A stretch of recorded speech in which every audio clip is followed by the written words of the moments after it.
Hi, everybody. Welcome to today's Cathedra webinar. We're coming to you live on April 9th. For those who don't already know, Cathedra means learning in Greek. And in that respect, today we're going to be learning about the useful life requirements under NAHASDA from Cheryl Cosley. My name is Brooke Warrington. I'm the Training and Development Specialist here at the Native Learning Center. If you could follow along as I read the disclaimer aloud. This webinar provides a summary of fundamental concepts, requirements, and/or procedures within the allotted 90 minutes. The material discussed does not illustrate all possible scenarios that could be applicable. Pictured here, we also have our copyright infringement law. This is just a friendly reminder that the webinar presentation materials are protected by copyright, trademark, trade secret, and other intellectual property laws.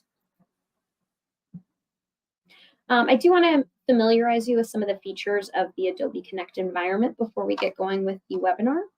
So if you look up at the top of your screen, you should see an icon of a hand. Know that if you click on that icon, you can raise your hand, signal that you agree, signal that you disagree, or signal that you're stepping away. And now your screen should look similar to the graphic that I have here. All the way to the bottom left, you're going to see a box that says Files. There you can find a PDF version of today's slides, as well as several reference materials that Cheryl has included. So those go down to about, there's 6 items there for your download. So feel free to download a copy for yourself. You just click on the icon that click on the item you want to download, and then click the arrow pointing downwards to download and save it onto your device. It'll show up in your downloads folder once you've downloaded it. Then over to the right, we have the web links.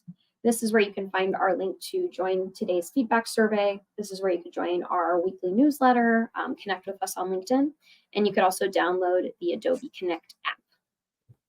And then finally, all the way over to the right, we do have our chat box available. So this is how you'll communicate with the instructor as well as the NLC staff. Cheryl has requested that you hold any questions that you have until the end, because chances are she's going to answer them as she's going through her material anyway. But, if you have any comments or anything you want to say, feel free to send it into the chat. If you're having any kind of technical issues, you could send that into the chat as well, and I'll try to help you as best I can. Know that most tech problems can be solved by just exiting and then re-entering the meeting room. But I do want you guys to go ahead and try out the chat box together. If you could type in your name, where you're joining us from, tribal affiliation, and your work or your role that you have in Indian country. All right, folks. So with that, it's with great pleasure that I introduce today's webinar instructor, Cheryl Cosley. Cheryl, I'm going to hand it off to you now. Thank you very, very much, Brooke. So today's subject is useful life and binding commitments, the requirements under NAHASDA. Welcome and good afternoon. I just did, in Indian country, we usually, start out with a prayer of some sort. So I went and smudged a little earlier and did that. So hopefully everything will go well and you'll learn lots. As she said, the presentation is courtesy of the Native Learning Center. My contact information is here at the beginning and the end of the presentation. And for you that don't know me, my name is Cheryl Cosley. My Anishinaabe name is Redbird Woman. I come from Bay Mills. In my language, that's Keno-Shinkoning. It means place of the pike. And our reservation is located in the top of Michigan. And our waters actually border Canada. So I served as my tribe's director of housing for over 28 years. And during that time, I was honored to serve as the chairwoman of the National American Indian Housing Council. I started off as a secretary, went to the vice chair, did that for 12 years, then became the board chair for NIHC for an additional 4 years. So I did a little over 16 years there. And during that time, I also served with the Great Lakes, which is the 31 tribes surrounding the Great Lakes. And I served as their chairwoman for 7 years. It's really, really helpful to you if you can take place, with an organization, with a regional housing association. A lot of times it's a great place to meet some of your HUD representatives at your regional meetings. They usually try to attend. And I can't speak to how important those connections and meeting them, because I constantly reach out to them for help, and it's something that I highly encourage you to do. So these reference materials contain a link to this NAHASDA statute, the regulations at 24 CFR Part 1000. There's two different program guidances in here. The original one was published 2014-09, and the one that we're under right now is 2020-02, but there's little differences in them that could be useful to you, so I always give them both out. And the insurance requirements under the block grant program, because that goes hand in hand with the useful life. So those are there for you. And as I kind of talked about just now, the other resource is your office. Reach out if you don't ever understand a question, and call your people at the HUD office. Even if they're new, they can reach out to somebody else that's got the time and that can get that answer for you. So, this is the first time I've done this presentation, actually. And there's not really a lot of information out there on it, but yet it's a requirement that we all have to follow. And there seems to be a little slippage in Indian country about that. And it's probably because, we really don't know a lot about the subject. So useful life and binding commitments. So reporting useful life, it's a description of the recipient's plan or system for determining the useful life housing as it assists with your IHBG funds, and it has to be provided in your IHP. So your tribe has your useful life requirements listed in your IHP, or your IHP wouldn't be getting approved. Okay, so that's the first place you look at those, and then make sure that they're making sense. Okay, so a record of your current specific useful life for housing units assisted with your block grant funds should be maintained in all your recipient files and be available for review. So that's another step. Who is going to maintain those files and keep them up to date? It's almost like an occupancy function, because it goes hand in hand with that unit. Okay, so your useful life in your NAHASDA statute, the way that it reads in the NAHASDA statute, which is our largest form of government. I mean, this is the overlapping pyramid where we go to first. So in general, housing shall qualify as affordable housing for purposes of the Act. Covers each dwelling unit in your housing. In the case of rental housing, it's made available for occupancy only by a family that's low income at the time of their initial occupancy. In the case of a contract to purchase existing housing, it's made available for purchase only by a family that is low income. It's a low income family at the time of purchase. In the case of a lease purchase agreement for existing housing or for housing to be constructed, is made available for lease purchase only by a family that is low income at the time the agreement is entered into. In the case of a contract to purchase housing to be constructed, it's made available for purchase only by a family that is low income family at the time the contract is entered into. So, except for housing assisted under Section 202 of the Housing Act of 1937, so your current assisted stock, as in effect before the date of the effectiveness of this act, each dwelling unit in your housing will remain affordable according to binding commitments satisfactory to the Secretary for the remaining useful life of that property as determined by the Secretary, without regard to the term of the mortgage or to the transfer of the ownership, or for such other period that your Secretary determines is the longest feasible period of time consistent with sound economics and for the purposes of the Act, except upon foreclosure by a lender or upon other transfer in lieu of foreclosure, if such action recognizes any contractual or legal rights of public agencies, nonprofit sponsors, others who take actions that would have, to avoid the termination of a low-income affordability in the case of foreclosure or transfer in lieu of foreclosure. And it's not for the purposes of avoiding low-income affordability restrictions as determined by the secretary. So I used to start out with on some of my courses. Congress gives the money basically to help low-income Native Americans. Okay, that's the bottom line. So everything we do has to be for the purposes of housing low-income Native Americans. You got to keep that in your head when you follow all of those rules. So there are exceptions here, notwithstanding subsection A. Housing assisted pursuant to Section 201 shall be considered affordable housing for purposes of the Act.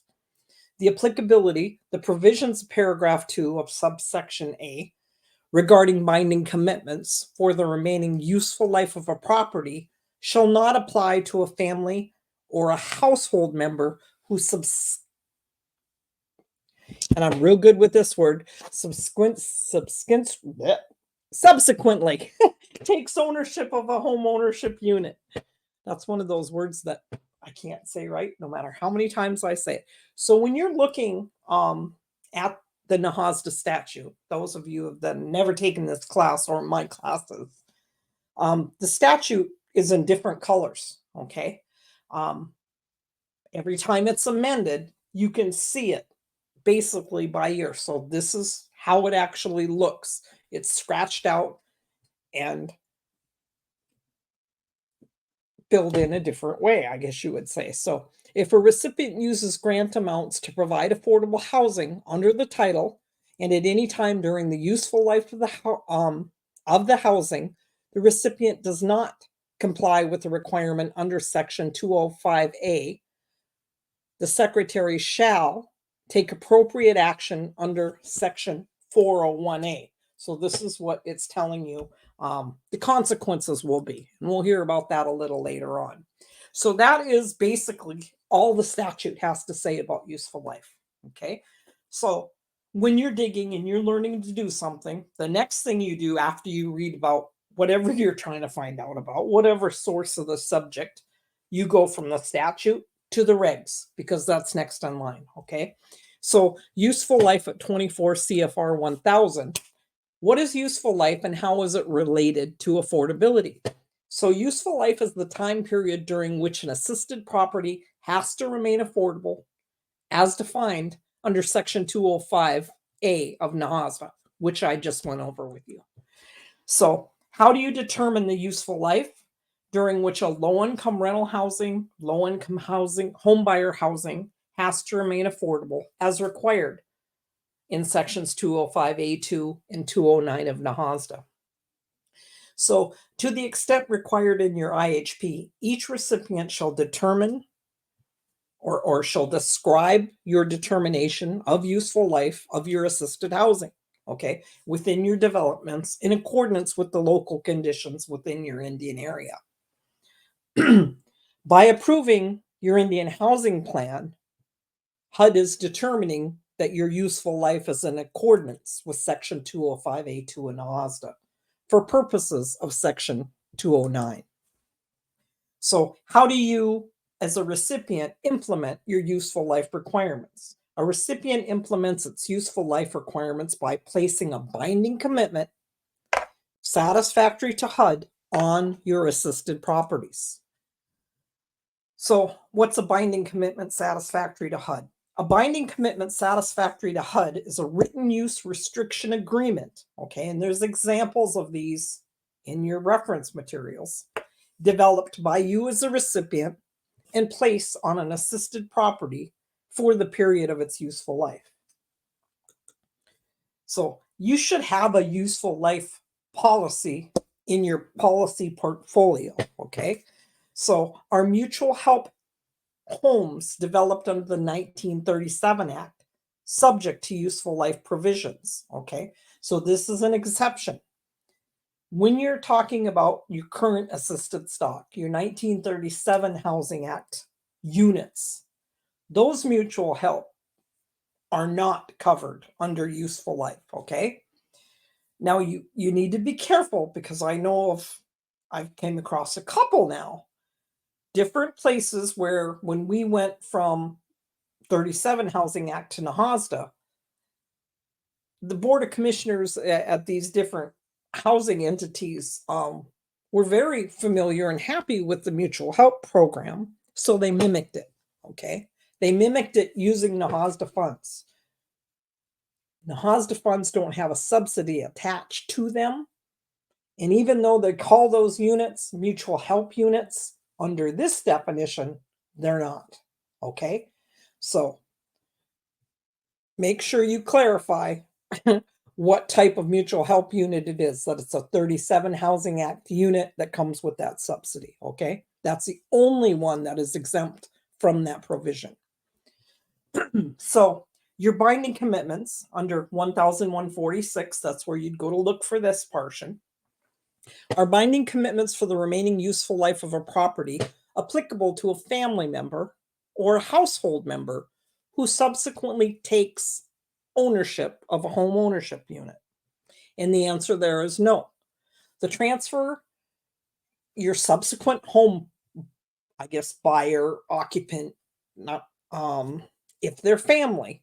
So if the house that in the program was originally mine, and then I left and want a smaller one and left it to my son, and while I was still under agreement, would not be subject to that binding commitment. Okay, but you still have to track it in case he does something with it. Okay, that's why I say, kind of in your admissions in your occupancy department, you have to keep track of these until these binding commitments expire. Okay, so the transfer of a home ownership unit to a family member or a household member is not subject to a binding commitment for the remaining useful life of that property. Any subsequent transfer by the family member or household member to a third party, which is not a family member or household member, is subject to any remaining useful life under your binding commitment. Okay, so this is the most current guidance on this.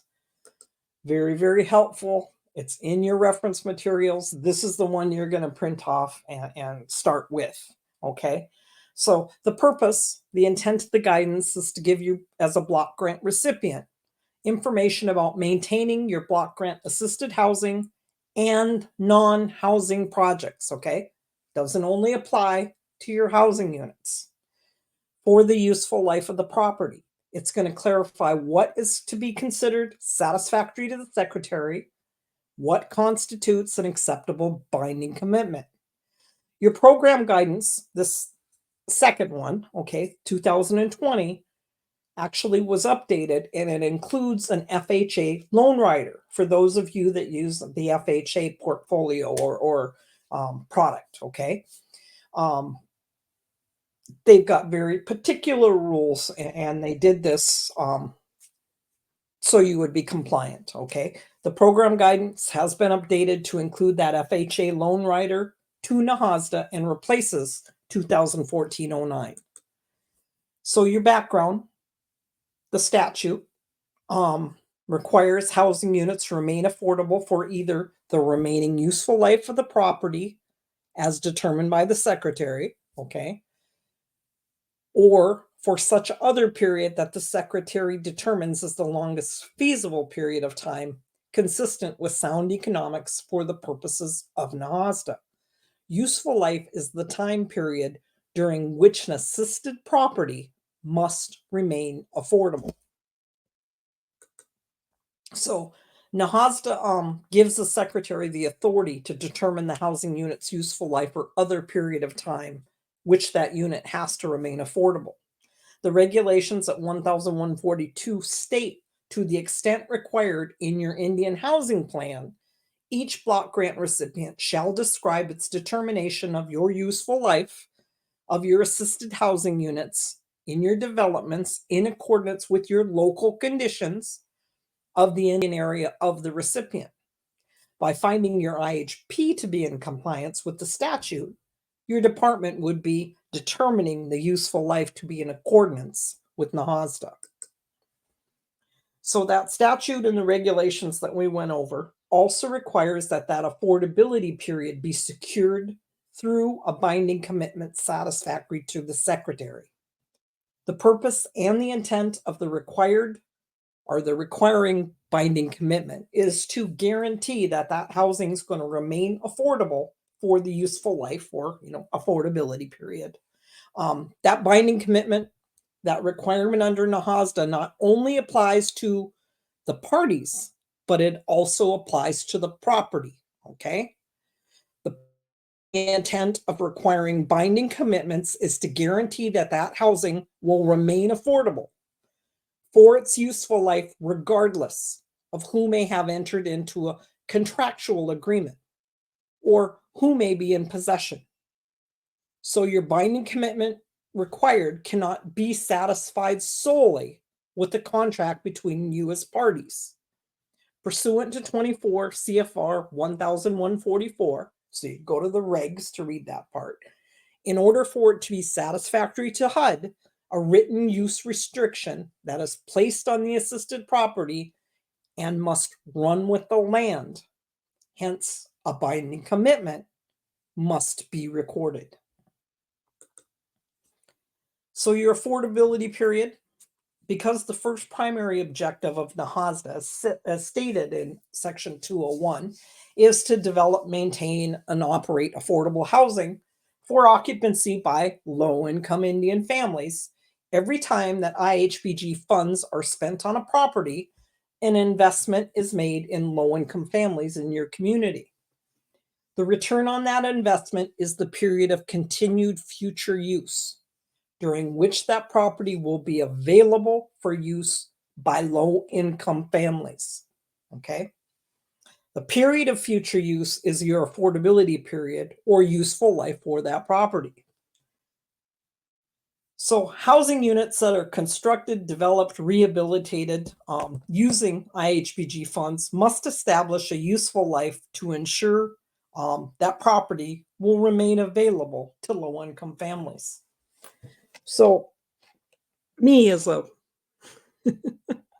stupid, not wise person here, as a director, the first time that useful life came at me, I thought, they're trying to find a way so they don't have to pay a subsidy on those units. Of course, mutual help's already covered by this. So I'm thinking I'm going to put 100-year, useful life on these properties because I want to keep getting that. Then I had to dive into what it actually was. But my suspicious mind at the time went the total wrong direction. Okay. So the housing entity should create a useful life and binding commitment policy and procedure. Okay. You're going to have to make some decisions. First of all, you're going to need to determine your affordability period, time versus money. Okay. Useful life is the time period during which an assisted property has to remain affordable. Then you have to talk about that money. Okay. Are you going to implement a single recovery amount? Okay. That covenant requires that the full amount of NAHASDA funds invested in the property be refunded in all cases of default, the full amount. Or are you going to implement a prorated amount?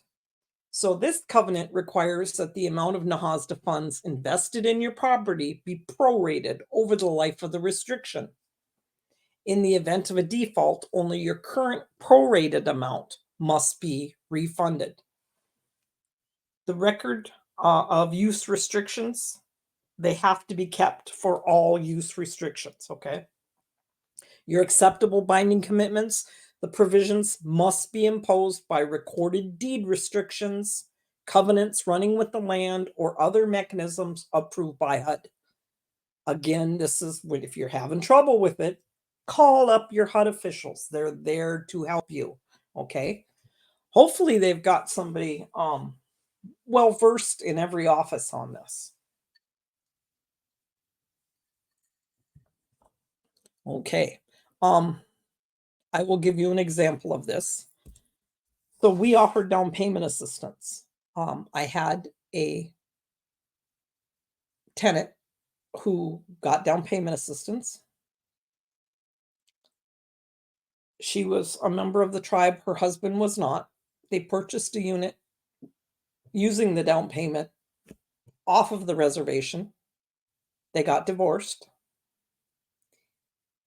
And we used a prorated amount, okay? But it wasn't fully paid off. So they had to pay that money back to the housing authority. And you can come up with that mechanism if you're going to accept payments, if you want it all in full, how you're going to do that also.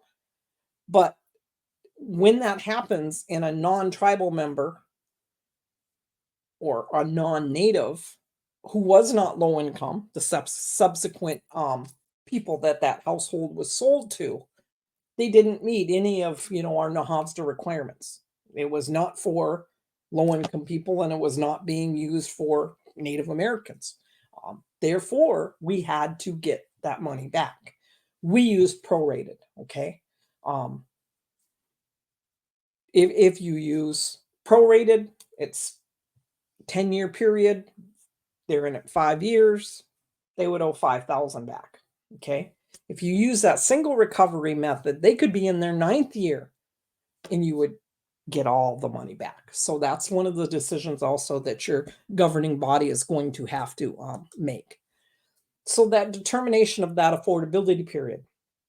Generally, your affordability period is the period of time during which the property will be available for use by low-income families. It should be the remaining useful life of the property as approved by HUD within your IHP, or the longest feasible period of time consistent with sound economics and the purposes of NAHASDA as approved by HUD. Okay. In determining your property's affordability period or useful life, you could use a tiered schedule similar to that used in the department's home program, okay, to determine the affordability period.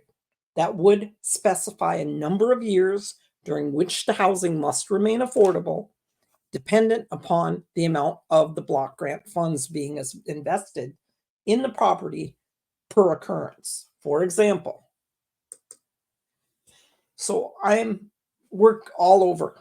I mean, I've been in the Pueblos, I've been in the Rancherias, I've been in Alaska, I've been up in, in the Northwest, through the Great Lakes. This is the one that I see the most. Okay. This is, pretty grounded. It's also the one that is in the example, but you can change that as long as HUD agrees with you.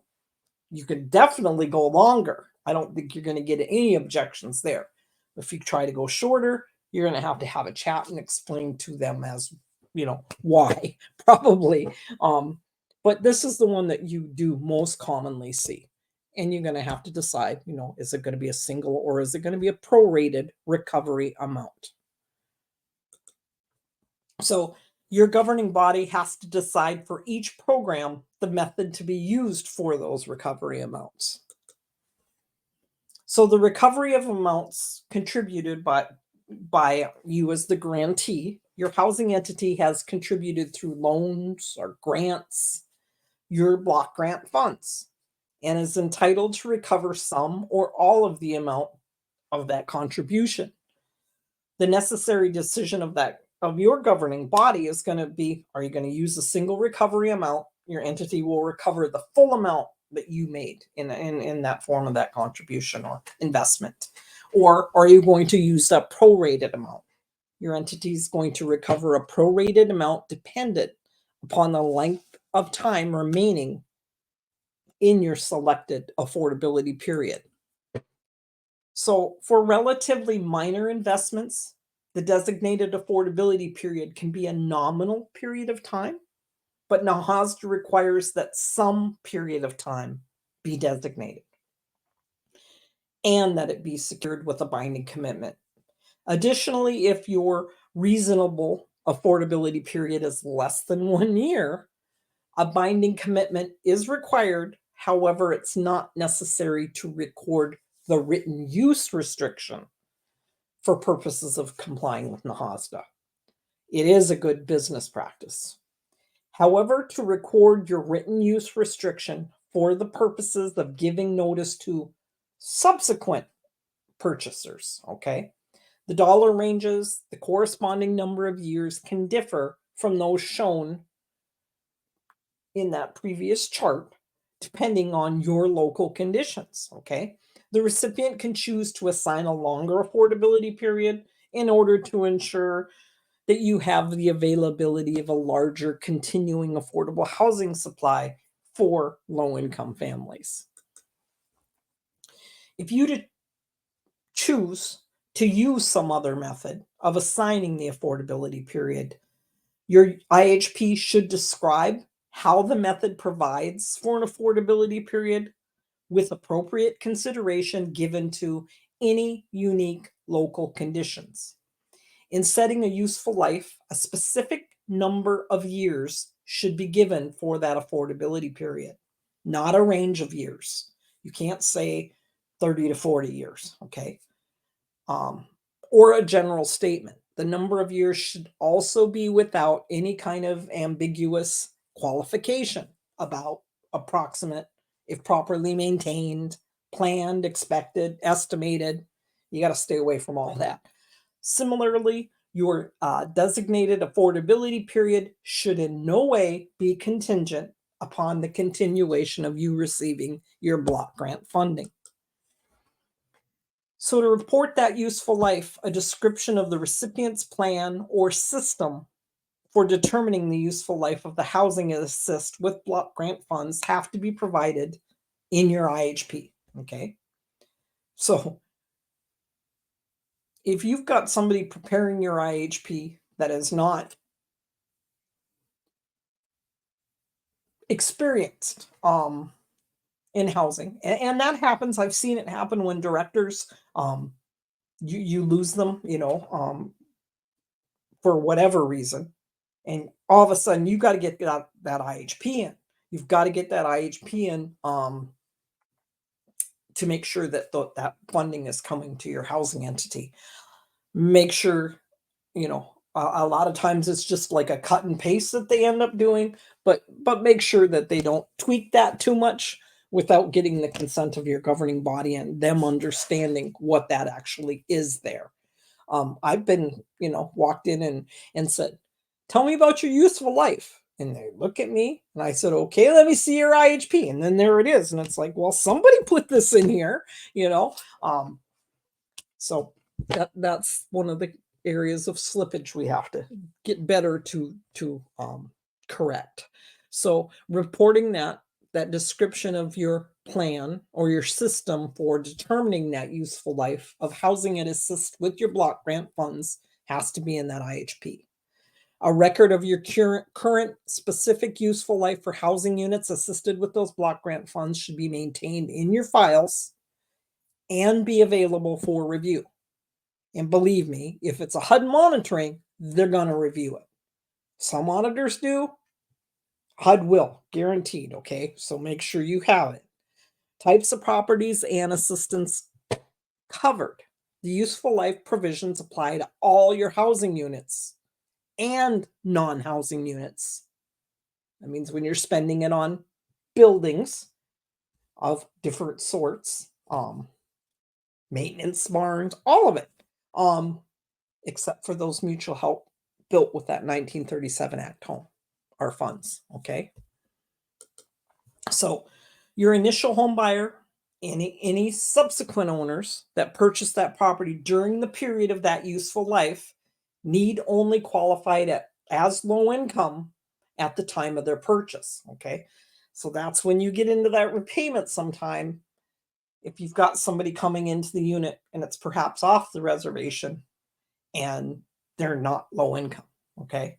So they have to qualify at the time of the purchase. In other words, if your initial owner seeks to sell the property while it still has a remaining useful life or affordability period, assigned to it, the new buyer must qualify as an eligible family at the time of his or her purchase, okay? However, the transfer of that home ownership unit, of a home ownership unit, to a family member or a household member. Now, remember that language there, or a household member if they're on that existing lease, okay, is not subject to the binding commitment for the remaining useful life of that property. Thus, if your home ownership unit has been transferred to a family member or household member, then the written use will not terminate, even though it will not apply. You still have to track that in case 5 years down the road, you've got a 20-year period, it then turns over again, okay? So any subsequent transfers by the family member or household member to a third party who is not a family member or household member is subject to any remaining useful life or affordability period under a recorded binding commitment. Should the home be sold during its useful life period to a new purchaser that does not qualify as a family member or a household member or an eligible family, and funds are not repaid to the recipient's block grant program in accordance with your useful life program, the secretary will take appropriate action against you as the block grant recipient in accordance with 401A of NAHASDA. That's what I started out the day with, was when it got down to that little bit of language there. You got to get that money back or they're going to take it from you. Okay, it's going to be, illegal use of funds, or what you're going to have to repay that money. So similarly, your low-income owner occupants privately owned housing that receive block grant funded assistance, whether in the form of a loan or a grant for moderate or substantial rehab, okay? And this is where we see the slippage. Some people that have useful life, okay, they do it for their new units, but they don't do it for their rehab and their modernization and their energy assistance. This applies when you put any money in those units, okay? Down payment assistance. So,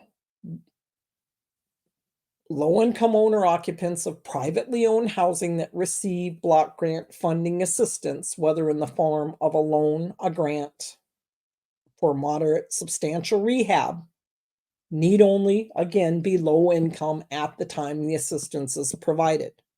However, there should be a binding commitment accompanying the assistance that guarantees an appropriate useful life or affordability period and provides for remedies for breach of such useful life provisions upon transfer of ownership during the assigned useful life. The useful life and binding commitment requirements apply to all housing units assisted with block grant funds, including units developed under Title VI, that loan guarantee program. So this is another area. Model activities, non-housing. The useful life provisions apply to all model activities, okay, and non-housing projects constructed, developed, acquired with your block grant funds to ensure the remaining useful life of the property will be maintained for affordable housing activities. Non-housing projects including community centers, model activities established to provide affordable housing activities. So your record of use restrictions, records must be kept for all use restrictions. There's a sample record of use restriction form within the guidance that can be used by recipients to record both NAHASDA and other affordability or use restrictions. Restrictions can vary both in how they are imposed and model reporting form. It's basically designed to be the registry of all the various use restrictions that are placed on your as a recipient's properties. So your acceptable binding commitments, as mentioned earlier, NAHASDA requires there be a binding commitment satisfactory to the secretary in place to ensure that the housing unit will remain affordable for its useful life. When the IHBG funds are used, either in the form of a grant or a loan to purchase, construct, or rehabilitate a residence, there has to be a written agreement in place between you as the IBG, between the IHBG recipient, okay, which is you, and the individual who is being assisted with the use of those IHBG funds, okay? That written use agreement must include provisions for your IHBG recipient's useful life or affordability period restrictions as you specify within your Indian housing plan. So your acceptable binding commitment, the provisions must be imposed by recorded deed restrictions, covenants running with your land, or other mechanisms approved by HUD, except that the useful life restrictions can terminate upon foreclosure by a lender or transfer in lieu of foreclosure, as long as the action is not for the purposes of avoiding that low income affordability restriction. The written use agreement may contain a schedule outlining a payback of a decreasing balance of assistance or a percentage equity over the useful life or affordability period that would have to be reimbursed to your housing program if a subsequent occupant does not meet your IHBG eligibility requirements. So the types of binding commitments, there's a number of different ways to place both NAHASDA and other affordability or use restrictions on your assisted properties. There's 6 samples that are attached within that reference, okay, under 2020-02. The 6 attached samples of useful life and use restriction agreements, there's 2 for fee land, 2 for trust land, 1 for model activities or non-housing projects, and then that one about the FHA insured loans that we talked about at the beginning. They can be used for this purpose. Any form used must be properly recorded with your appropriate land record offices, okay? Additional use restrictions may be imposed on such properties as long as they don't contradict the NAHASDA useful life restrictions. So useful life use restriction agreements for use on fee land. When a restriction is placed on fee land, a covenant running with the land is imposed on the property to enforce the restriction. So the Native American Housing Assistance and basically the NAHASDA use restriction, Indian housing on fee land with a single recovery amount. The covenant requires that the full amount of NAHASDA funds invested in the property be refunded in all cases of default. So the restriction for use on fee land, when a restriction is placed on fee land, a covenant running with the land is imposed on the property to enforce that restriction. NAHASDA use restriction for Indian housing on fee land with a prorated recovery amount. The covenant requires that the amount of NAHASDA funds invested in that property be prorated over the life of the restriction. In the event of a default, only the current prorated amount must be refunded. So the restriction agreement for use on trust land, when restrictions are placed on trust land, a lease amendment or addendum to the lease is used to enforce the restriction. The NAHASDA use restriction lease addendum or amendment, trust land, in this case with a single recovery amount. The lease document requires, in all cases of default, that the full amount of NAHASDA funds invested in the property be refunded. Or in the case of on trust land, the prorated recovery amount. That lease document requires that the amount of NAHASDA funds invested in the property be prorated over the life of the restriction. In the event of a default, only the current prorated amount must be refunded. And this is what we used.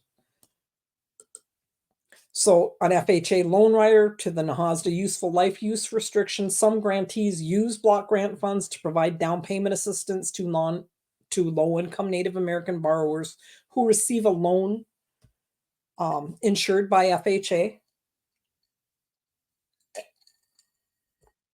Because of the FHA requirements under 24 CFR 203.41, the sample useful life restrictions contain language that limits transfer of the property in the event of a foreclosure.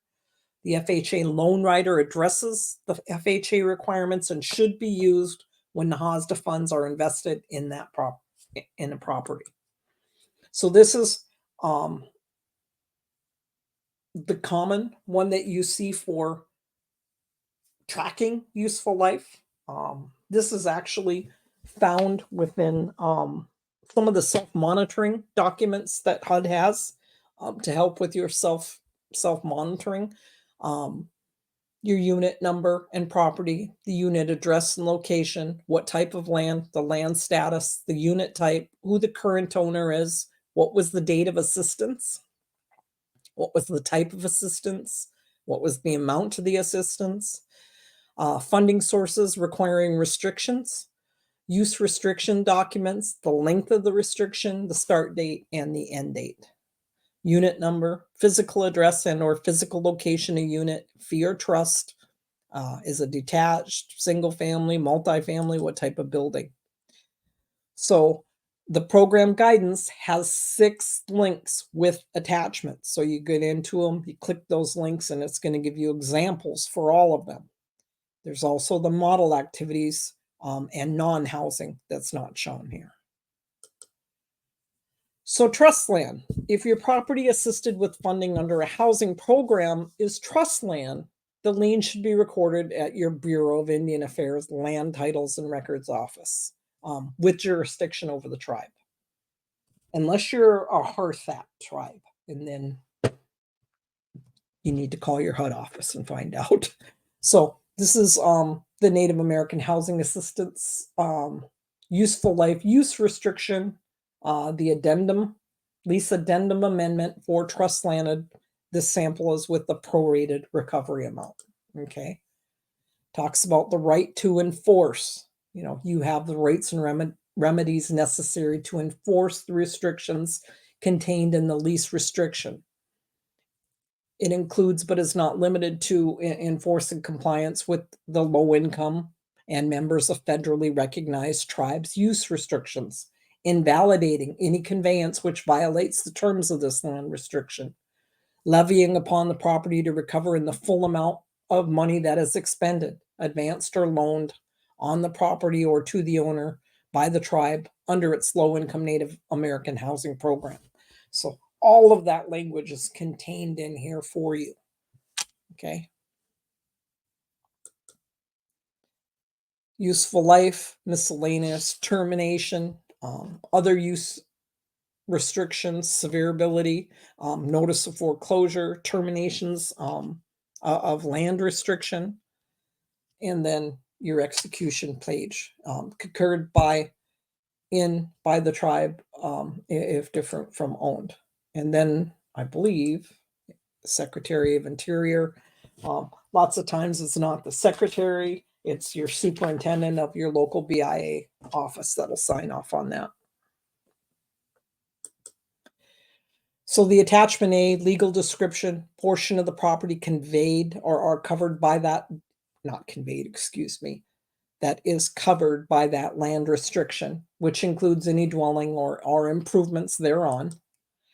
And then if it's fee land, if the property assisted with funding under a housing program is fee land, the lien should be recorded with an appropriate county register of deeds. And here is your, some of the language there about the deed restriction, subsequent owners, restricting owners. It's all laid out within those documents. Covenants running with the land, the rights to enforce, recovery of amounts contributed by the tribe, rights to recovery of the other costs by the tribe, notice of pending sale, rental, or conveyance. Okay.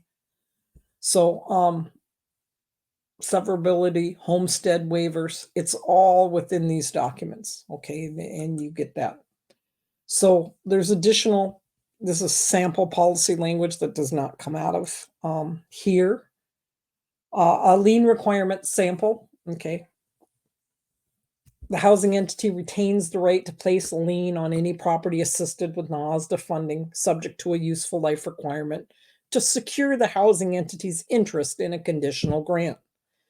The participant shall execute any documents which are necessary to perfect such lien, and shall ensure that all other persons who possess an interest in the subject property timely execute any documents which are necessary to perfect such lien. The housing entity shall provide the participant with notice of any such lien in accordance with applicable laws.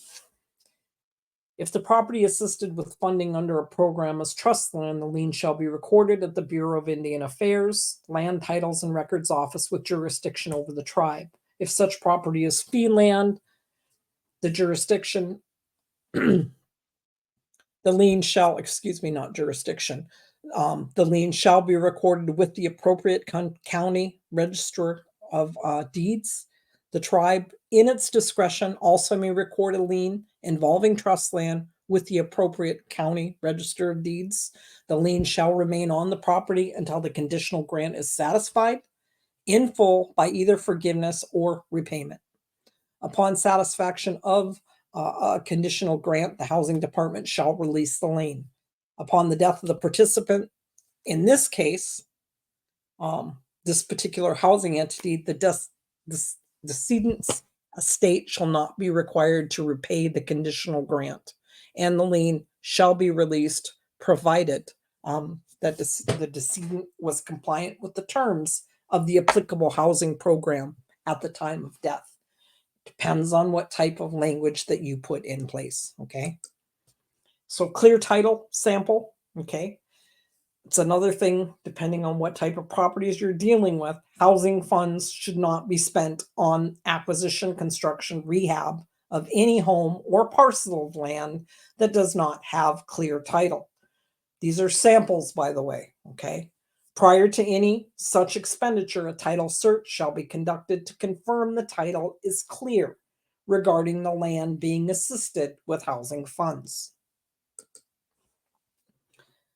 Tax compliance. Housing funds shall neither be spent on the acquisition, construction, or rehab of any parcel of land that is delinquent or facing delinquency in tax payments, nor be used to pay the tax of any participant in any situation whatsoever.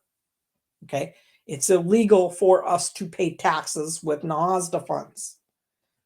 The requirement shall commence at the time of housing funds are first spent and shall continue the entire time in which the housing department or entity has a financial interest in a home or parcel of land as applicable. So you should have, as I said, a useful life policy. Okay. Purpose, policy, program description, your acceptable types of binding commitments, affordability periods that you put into place, your affordability period determination, your reporting, your properties and types of assistance that you offer, and your land use restriction form. So the purpose of your any tribal Indian housing authority policy is to comply with all applicable regulations of NAHASDA. Okay. As amended, and along with any applicable rules and regulations. The useful life and binding commitment affordability period is to ensure availability of affordable housing units and housing-related programs for low-income Native Americans. The ATIHA useful life and binding commitments affordability guidelines shall comply with all applicable regulations of NAHASDA as amended. The executive director, with the approval of the tribal council, shall be responsible for periodically amending this policy to comply with any applicable laws or regulations. Okay, this is a sample, remember, guys, this is not guidance. The Any Tribal Indian Housing Authority is the recipient of funds made available to it by the Department of Housing and Urban Development, ONAP, more commonly known as Indian Housing Block Grant, pursuant to the applicable provisions of NAHASDA. The description 205A2 of NAHASDA requires those housing units to remain affordable for the remaining useful life of the property, as determined by the Secretary, or such other period that the Secretary determines as the longest feasible period of time, consistent with sound economics and the purposes of the Act. The Act also requires that the affordability be secured through an acceptable binding commitment. Sections 205A2 further requires binding commitments satisfactory to the Secretary be in place to ensure that those housing units will remain affordable for its useful life. The requirements apply to grants and loans to purchase, construct, or rehabilitate a residence. There must be a valid written agreement between the block grant recipient, which is in this case the Any Tribal Indian Housing Authority, and the individual or family assisted with those block grant funds. The agreement contains the following factors. It shall specify the period of affordability required by the housing authority pursuant to said applicable statutes and or rules and regulations. And said agreement must be enforceable, binding contract between the housing entity and the homeowner, purchaser, or occupant. Provisions of said agreements must be enforceable pursuant to state statutes where the real property for which those block grant funds are being used is located, and shall be of a sufficient nature as to constitute a valid lien, deed restriction, covenant running with the land, or other mechanism approved by HUD. Useful life restrictions can terminate upon foreclosure by a lender or transfer in lieu of foreclosure by a lender and or death. Okay. An agreement substantially in the same form as attached hereto is incorporated herein as Appendix 1 shall be used to memorialize said useful life restriction agreements. IHBG funds invested in a unit through development or rehab, including acquisition and down payment assistance, have a certain period of time the property has to remain available to low-income Native American families. That affordability period is the period of time a unit must remain available only to low-income Native American persons or families. This is also considered the useful life of a property. The affordability period has been determined, so you have to make that determination by the housing entity to reflect a period of time, which is going to be your longest feasible period, consistent with sound economic for the purposes of NAHASDA. Okay, sound economics. The following schedule shall be used when specifying the number of years during which the housing must remain affordable, dependent upon the amount of block grants being invested per property per occurrence. And here is the standard one again. It's reported to HUD by the housing entity in the IHP. A record of the current specific useful life for each individual's property assisted with funds is maintained in the recipient's files. The record consists of the following information per unit: the owner's name, the block grant funds spent, the affordability period assigned, the date assisted, and the form of binding commitment you have in place. All housing activities assisted with block grant funds must have a useful life determination. This includes housing rehab, emergency repair, new construction, down payment assistance, weatherization, property acquisition, any program that you offer, basically, okay? Listed in your policy. The initial home buyer and any subsequent home buyer or owner that purchases the property during the period of its useful life need only qualify as low income at the time of their purchase. Low income owner occupants of privately owned housing that receive block grant assistance, whether in the form of a loan or a grant for rehab, need only be low income at the time of approval for that program assistance. A binding agreement between any tribal Indian housing authority, okay, and the individual or family receiving said block grant funds from the housing entity shall be entered into, and said agreement shall guarantee an appropriate useful life period for that dwelling unit.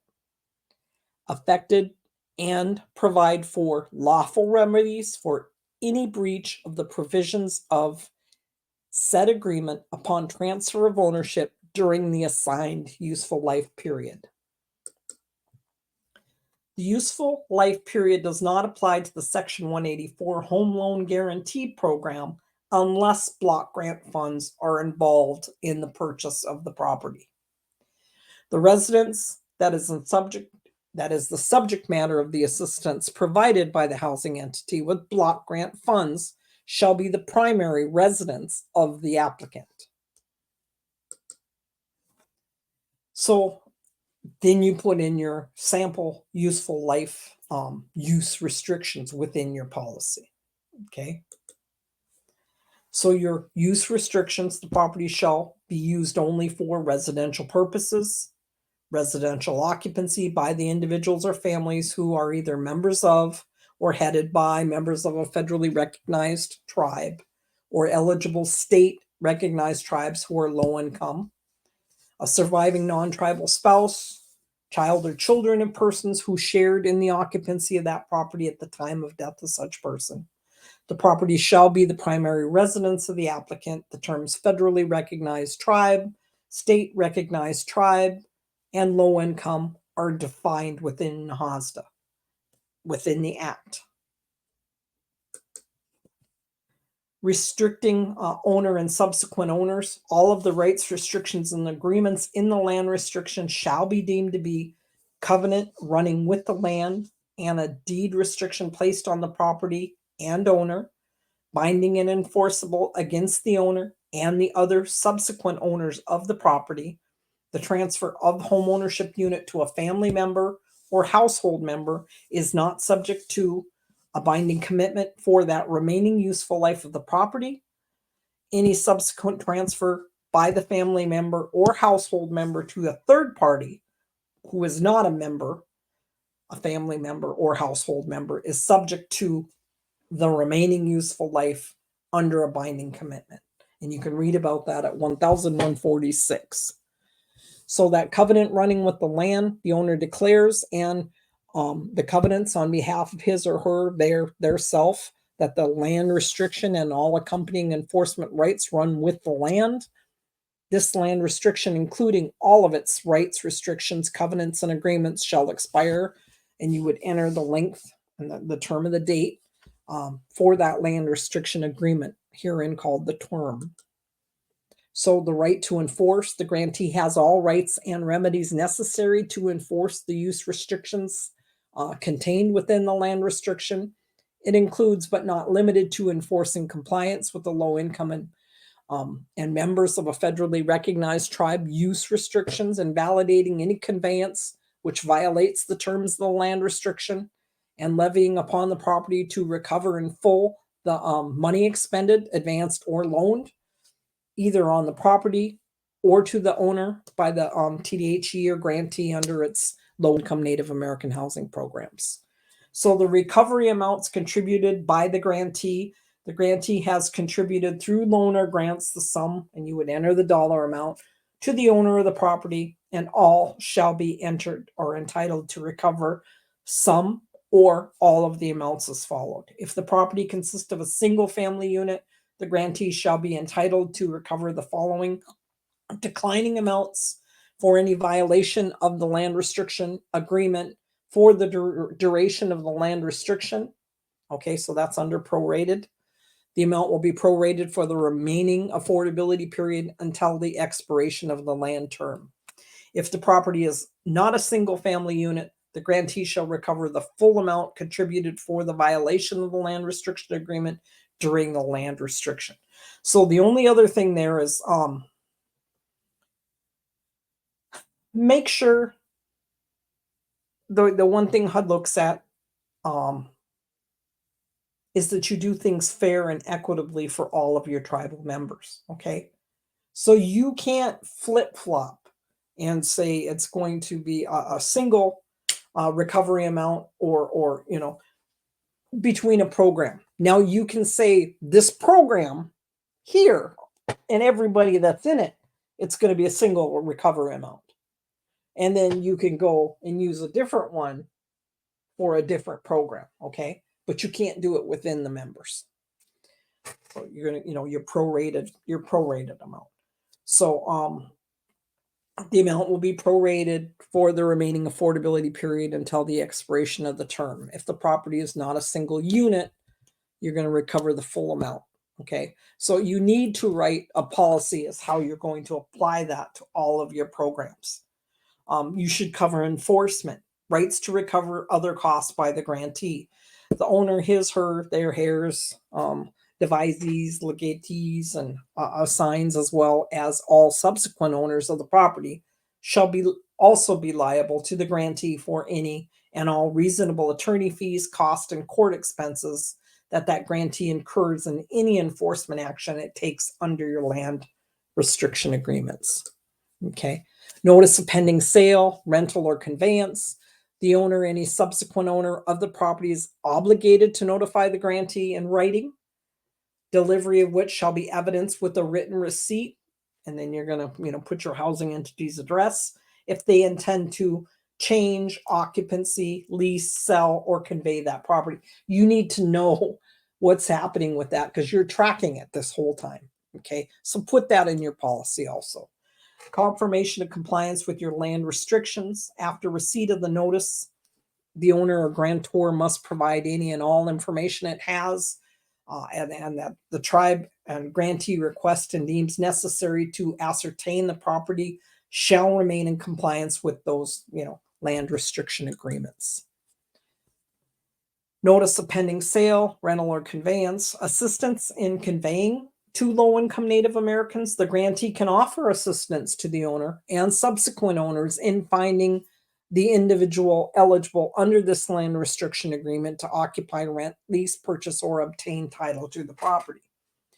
Now, if you're like me right now, sitting in the middle of a reservation, I've got a mortgage on my house, but only a Bay Mills member can own this property. Okay. My husband is from my sister tribe. He can stay in the property upon my death.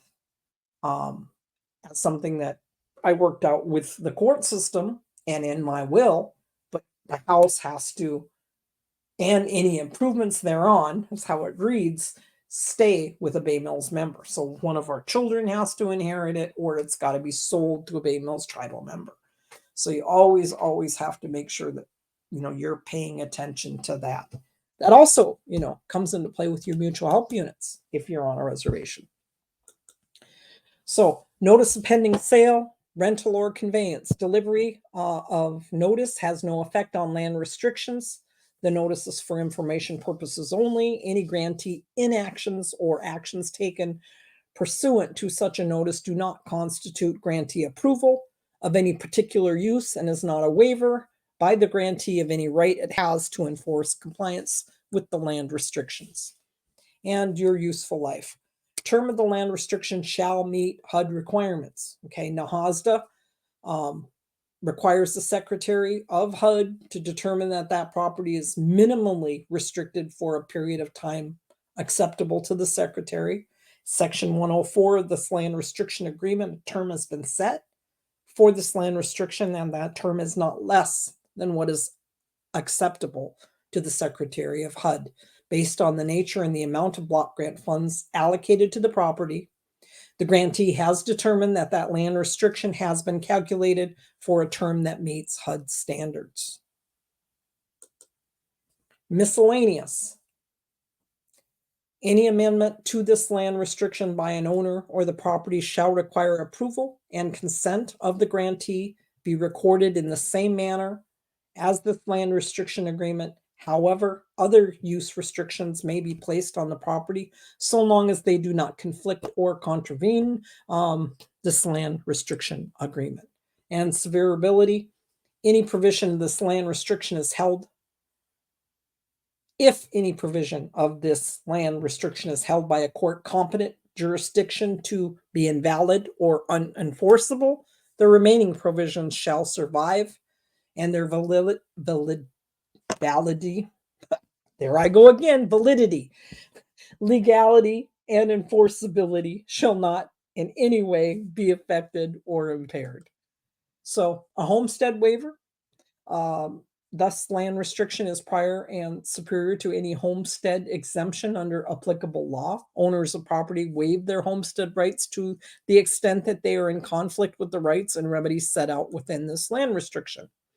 And there is a primary residence requirement. The property that is the subject to this agreement for the disbursement of block grant funds or non-program income funds shall be the primary residence of the owner and co-owner, if any. And then you have a primary residence sign-off there.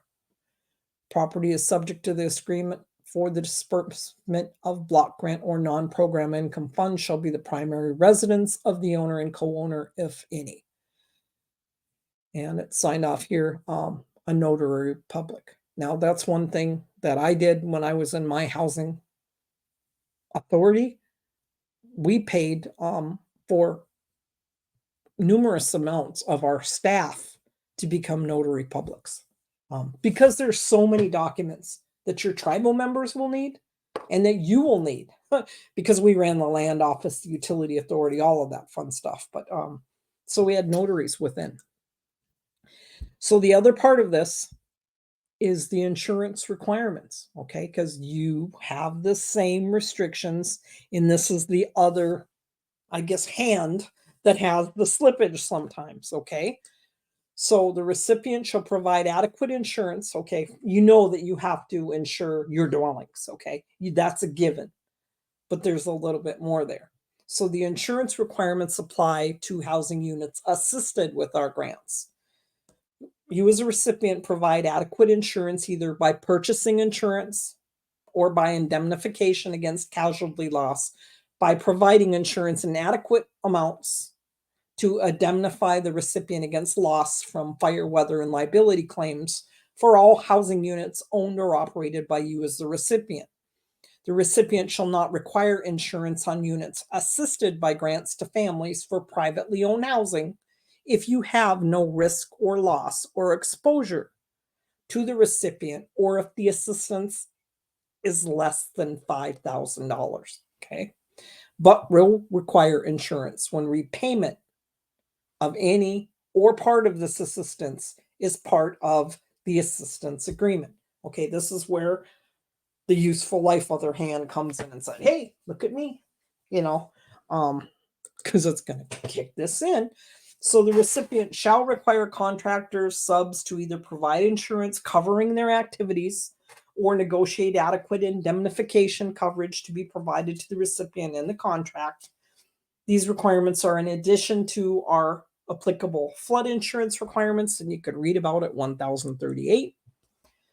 Insurance is adequate if it is purchased insurance policy from an insurance provider or a plan of self-insurance in an amount that will protect the financial stability of the recipient's IHBG program. Recipients can purchase the required insurance without regard to competitive selection procedures from nonprofit insurance entities which are owned and controlled by recipients, okay? What is that? That's Amarant. If you're not purchasing through Amarant, you make sure you get the 3 bids and follow your procurement stuff too, okay? So, which have been approved by HUD. So may a recipient use grant funds to purchase insurance for privately owned housing to protect NAHASDA grant amount spent on their housing? And yes, all purchases of insurance must be in accordance with 1136 and 138. Okay, so you can use your NAHASDA funds to provide insurance for your tribal members, okay? But be careful. Remember what I said. If you do it, I was once taught by one of my tribal counsel who was a lawyer. Cheryl, ask yourself, can I do this for every tribal member that walks in the door? And if the answer is no, then you shouldn't be doing it. Okay. So if you're going to provide insurance, it should be a come one, come all. We're buying it for everybody. Okay. That's where that consistency comes into play. But you can provide insurance if you need to. So this is, again, sample policy language. Housing funds shall not be spent on acquisition, construction, rehab of any home, parcel of land that is not insured against casualty, fire, and flood if necessary. Any home in a floodplain, as designated by the tribe's environmental resource staff or whoever makes that, in your tribe, whoever makes that designation, okay, shall be adequately covered for flood damage or destruction to the home. The foregoing requirements shall commence at the time housing funds are first spent and shall continue the entire time in which the housing entity has a financial interest in a home or parcel of land as applicable. Participants, okay, there's several programs that wouldn't apply to. So in your rental assistance program, student temporary housing, whatever you offer, emergency assistance programs, or who have not exercised the option to purchase under the lease to own program, shall not be required to insure that housing unit, okay, home or rental. Nevertheless, you as a housing department or entity shall encourage your participants who rent to procure renter's insurance. We always do that for all the rental programs. The housing entity shall be named as a loss payee under all required insurance policies for the period of the conditional grant under a program, or until the conditional grant obligation is satisfied. The participant shall provide the housing entity with certificates of insurance evidencing the required insurance. Okay. This is common.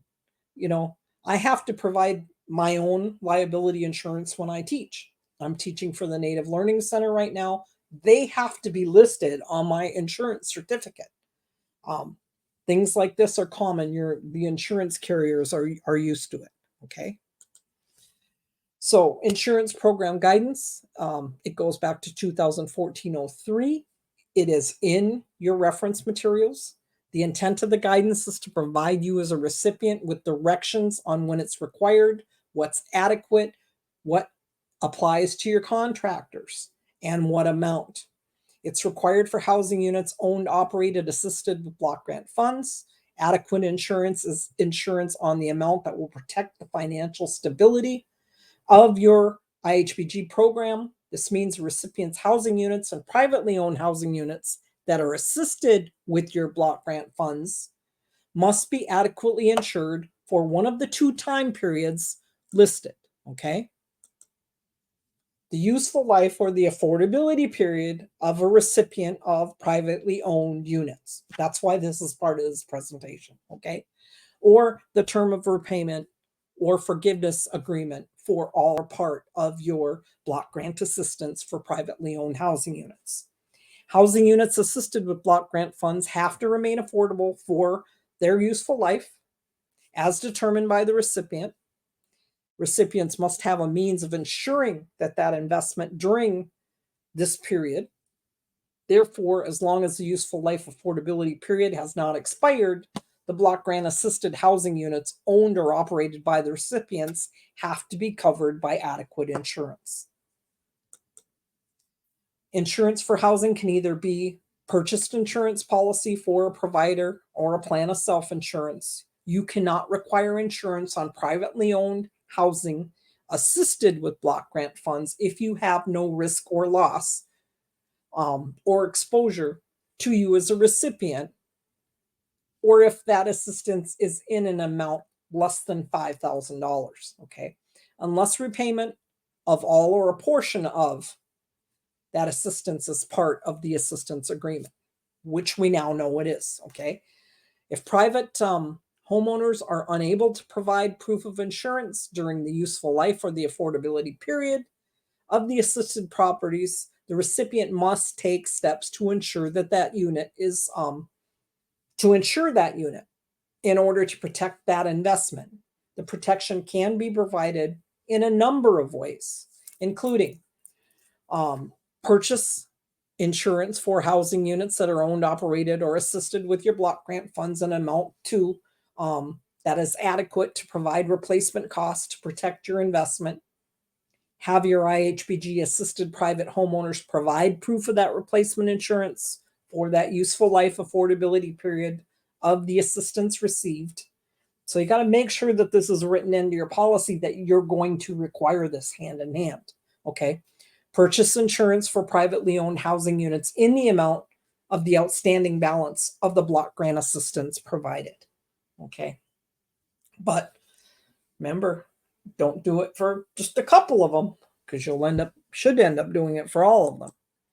So the example there, when do housing units not have to be insured? If the recipient provides, let's say, $3,500 in emergency assistance to a private homeowner and the assistance is not subject to a repayment agreement of any kind, then those insurance requirements would not apply. When must housing units be insured in accordance with the useful life affordability period? If the recipient provides $25,000 as an example in down payment assistance to a private homeowner, that includes a mandatory 10-year useful life or affordability period for the property and a 5-year repayment clause, then the insurance requirements described would apply for the 10 years from the date that assistance is provided. Okay, and that is the first time I've ever put this together. I hope I give you enough information. There's really not, you've got everything that I've ever found out there on there. But I'll keep asking my people at HUD that I still reach to for help to see if they have anything else. So any questions? I hope you guys liked it.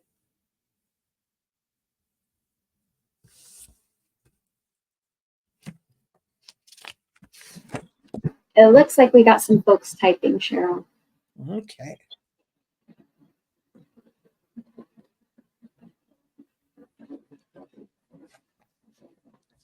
Don't worry, guys. I'm not going to close it out yet, but I'm going to go ahead and do the outro while you're sending in those questions. But something kind of funny about this webinar, this was actually developed because I went to Cheryl with a question that I received, and she worked it out for us. And then we found out through like an email chain with another group that a lot of other folks in housing had this question. And so Cheryl, as amazing and helpful as she is, developed this whole webinar so that we could bring that information to others. So really a true testament to how helpful and how caring the tribal housing world is. And seriously, such a big, big thank you to you, Cheryl, for developing this for us. I know it's been incredibly helpful. What a wonderful presentation. It looks like we got some love in the chat. Very informative presentation. People are saying thank you. Helped to clarify some questions that they had. So I'm going to go ahead and launch today's webinar feedback survey for you folks. If you could please take a moment to fill that out for us. It's completely anonymous, so you can be as candid as you like, but it helps us to know what is working great for you with our webinars and what we can improve upon in the future. And we, of course, share that feedback with Cheryl. So, show her some love. I also see that, I don't know if he stepped out yet, Mr. David Boyd from the Northwest Office of Indian Programs is in the room. So I'm glad that he watched the very first one. And he's one of the people that I reach out, and if he doesn't know, he'll go all the way up the chain to get an answer. He's a wonderful, wonderful man, and hopefully he can give me some feedback on anything I could improve this with. Oh, it looks like he's still in here. He said, hi, Cheryl. I can't see it. All I see is it's awesome that you're here, David. And we have another question from another David who is asking, once useful life has been exceeded, what happens next? I think you would put that in your record and take any type of restriction you have off with whatever office it be. And that would be another area, David, that I can use for, because I don't see any guidance on once you've reached it. So we might end up improving this course thanks to those questions. So call your HUD office, sir, and see what they tell you. And then if you want to email me, I would love their answer. Oh, it looks like we got several people type in right now. While you guys are going in the chat, I'm just going to close out. So know that our next webinar is going to actually be tomorrow, April 10th, and that's going to be on the home buying process for tribal members. Registration is free. It'll be at 2 p.m. Eastern, 1 p.m. Central, 12 p.m. Mountain, 11 a.m. Pacific, and 10 a.m. Alaska. Let's see. So in the chat, David Boyd said, yes, that is an entire separate subject, but it will benefit the tribes and the housing authority. And David Zimmerman said, thanks, and that they're 1 year out. And Adina said that she'd love to know the answer to that too. Okay, awesome. This is great feedback, guys. Thank you so much for sending this into the chat. But you will be able to access the recording of this webinar as well as our other recorded webinars on our website, nativelearningcenter.com. If you go on there, we have an archive, and our webinars go back about 2 years. We encourage you to share those with your colleagues, share them with your friends, view them, get help from them. The information is out there, and we are so grateful to you, our audience. Please also check out our upcoming events posted to our various social media. You can find us on Facebook, Instagram, Twitter, LinkedIn, and we even have a podcast titled the Hopathanga Native American Podcast. We discuss more focused topics within Native American housing and self-determination. You could listen to that on Simplecast, Google Podcasts, Spotify, Apple Podcasts.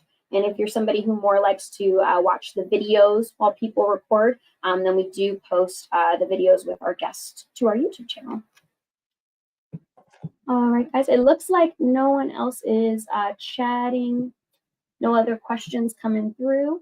But once again, thank you so much, Cheryl, for this incredible webinar and the way that you created it based on the inquiries that we were getting. Obviously, it's so awesome to watch this come to complete fruition. And hopefully we can do this one again in the future and put in some of this feedback that we're getting. Yep.